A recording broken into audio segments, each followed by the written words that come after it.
Hi, I'm Diba, a 16-year-old synthetic biology researcher.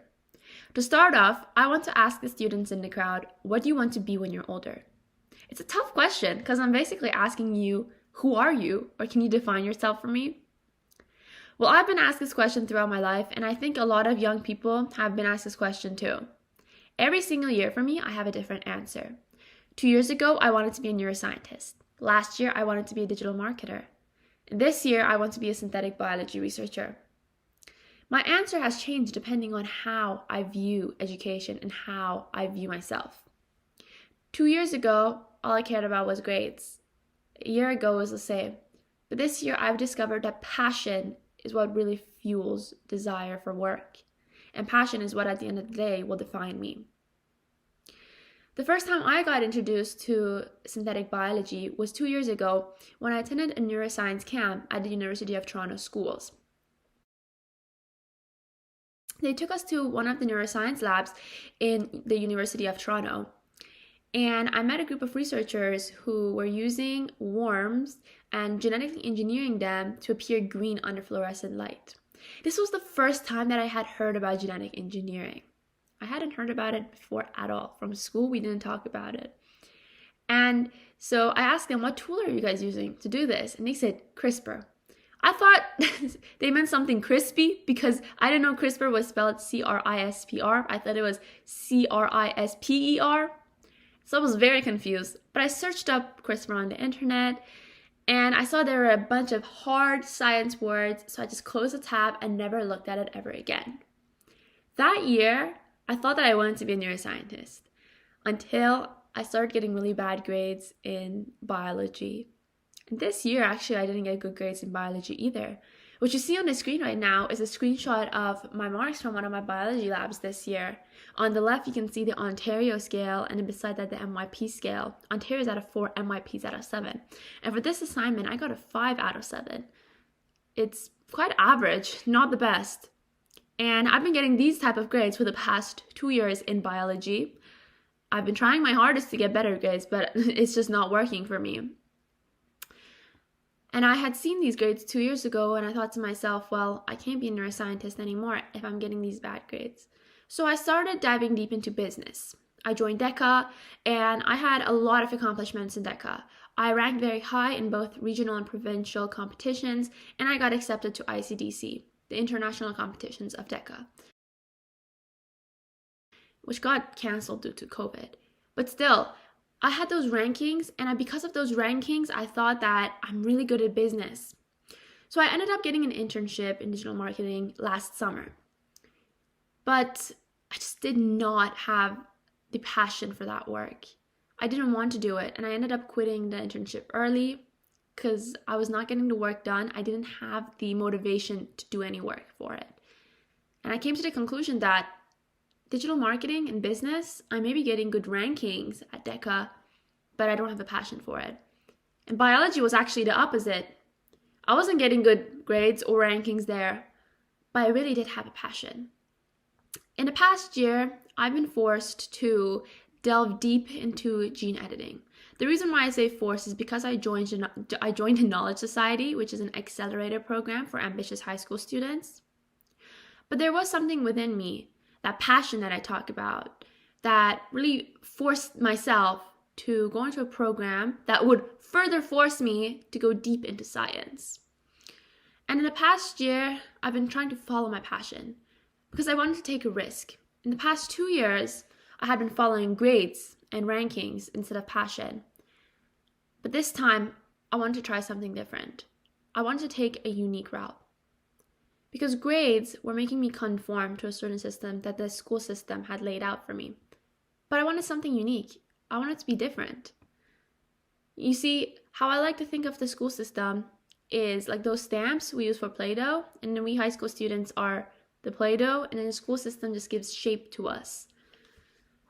Which is where we get the question, what you want to be when you're older, because you have to be a certain model that already exists. You can't be something new. In the past year, though, that's not what I wanted to do. I wanted to create something new out of myself. I didn't want to be something. I wanted to do something. So this year, I actually ended up hearing from a lot of adults And I invite the adults in the crowd right now to also ask students, what do you want to do in the future? What impact do you want to make? Instead of asking what do you want to be when you're older. Because that question discourages conformity and encourages uniqueness. And has such a big impact on students. At least it did on me. When I started hearing these type of questions, I thought about who I am, what my passions are, and stopped caring about grades. Well, not completely, obviously. I didn't give up completely on grades, but it became second priority for me. My number one priority became my passion and what I liked. Here's the catch though. If you're going to follow your passion when it comes to your career, you need to build 3 certain aspects of who you are. First of all, character. Second, network. Third, knowledge. If you do not build these 3, it'll be very hard to follow your passion. Because following your passion is a risk, especially right now. When you follow your passion, you're going to take a different route than for everybody else. You're not going to be conforming to the same path everyone else is taking. And there is certain risk with that. So to minimize that risk, there are these 3 things. I came to realize that in the past year. Let's start with character. If you're going to follow your passion, you need to build resilience, you need to be goal-oriented, you need to be resourceful, you need to be ambitious, and you need to be independent. I came to realize these characteristics the past December, when I was getting lots of rejections by people on LinkedIn, and it was really hurting me. The thing is that if you get one rejection from someone on LinkedIn, it's not going to ruin your whole life. And I came to realize that in the past year. I built resilience towards that, and I found out that you need to be resourceful when it comes to getting things in life. You can't just expect things to come towards you. You need to work hard for them. Even if you're following your passion, the same principle applies. So this past year, I've been forced to think about my own internal state and the external state.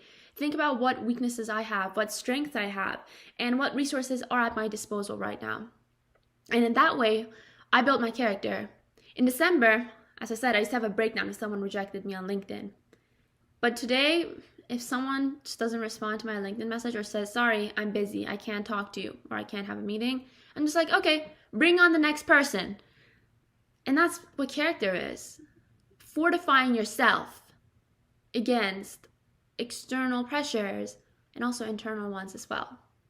Now, the second aspect that we already started talking about is networking. At the Knowledge Society, I was kind of forced into networking. I was pushed to make a LinkedIn account. And at first, I was very, very shy about making a LinkedIn account and actually networking itself. And I didn't have much guidance with it either. But with many failures and many message templates that I had to discover on LinkedIn, I started reaching out to many different people in the field of gene editing and synthetic biology and trying to learn from them, talking to them, and hear from their experiences, which was extremely impactful for me when I started going super deep into B-cell therapy for HIV. I recently wrote a paper on this. Paper got published and it helped me land an internship at a gene editing company, Metaphage Bioceuticals, in Toronto. This summer I'll be interning there. So networking helped me get this internship. Well, directly and indirectly. Now the third thing is building knowledge. Building knowledge, a lot of us already do it at school. But again, school really relies on grades and rankings in general. And what I had realized up until this year was that grades and rankings, again, they weren't going to fuel my desire to work my career path. It was my passion that was going to do it. So outside of school, I use resources such as scientific papers, YouTube videos, and Coursera courses to really build my knowledge in molecular biology and synthetic biology. Another project I did this year was looking at using gene editing to create a cure for HIV. And we ended up winning a competition at the Knowledge Society with this project. But here was the crazy thing. Our team only consisted of 2 people, and the first 2 weeks we didn't have an idea. The whole competition was 4 weeks, and in the end 2 weeks, We ended up getting the idea together and we won. The reason for that was because I had read so many papers on HIV and gene editing in the past 10 months that I knew almost every literature that was out there. So immediately I was like, if we want to cure HIV, I already know a paper that exists. Let's look at that and put it together. So reading all of those papers, I read around like 10 papers per week, helped me build that knowledge so that I can use it and achieve amazing things later on. Another instance where building my character, network, and knowledge helped me achieve a goal that at the time seemed impossible because of my grades was when I was able to make an impact in the neuroscience field. I recently co-authored a paper which is soon to be published in a scientific journal on the applications of technology in all aspects of epilepsy care in developing countries. As well, I've joined an iGEM team where we're working to optimize the phytomicrobiome to improve nitrogen fixation abilities of plants and make an impact on the agricultural industry. 2 years ago, I was getting bad grades in biology and plant biology. I thought working in neuroscience was impossible. Same with plant biology. But here I am, following my passion and being able to reach those goals. And I'm so proud to say that even today, sitting here and giving you this talk has been because I decided to take that risk and follow my passion. It's true that following your passion is a risk. And with any risk, you need insurance. The first 3 types of insurance that I brought up, building your character, your network, and your knowledge, are great. But there is another type of insurance that is just as important. That is building your support group.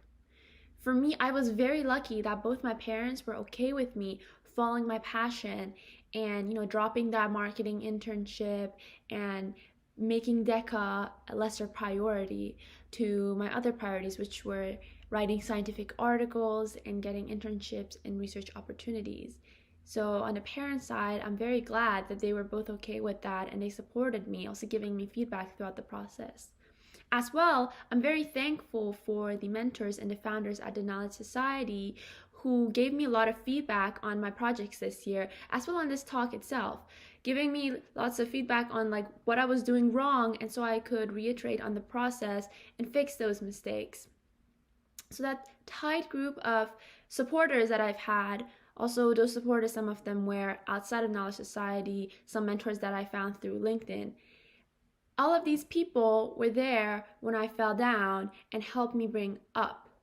And also they told me where I was going wrong so that I could stop that and then restart the process. This is a type of insurance that is very important, and I very much encourage anyone who wants to pursue their passion to build a strong support group. So, I was able to find my path by following my passion. And I'm not done yet. I still have a long path ahead of me. I'm only in grade 10 now. I'm going into grade 11 next year. And I still have university. But I've already learned until now that passion is what's going to fuel me. Passion is what's going to allow me to define myself, not my grades.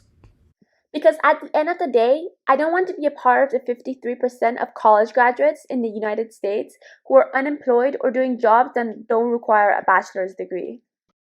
I don't want to follow a path and end up being dissatisfied because I don't like that career. I just followed it because of grades. And I encourage you to do the same. To take a risk, follow your passions, and define who you are yourselves. Don't allow grades to do that. You're unique. So build your character, build your network, and build your knowledge. Define your education and define who you are. And going back to the first question that I asked you, what do you want to be when you're older? Instead, I'm going to ask you, what do you want to do when you're older? Because that doesn't force you to conform to a certain model. Thank you very much.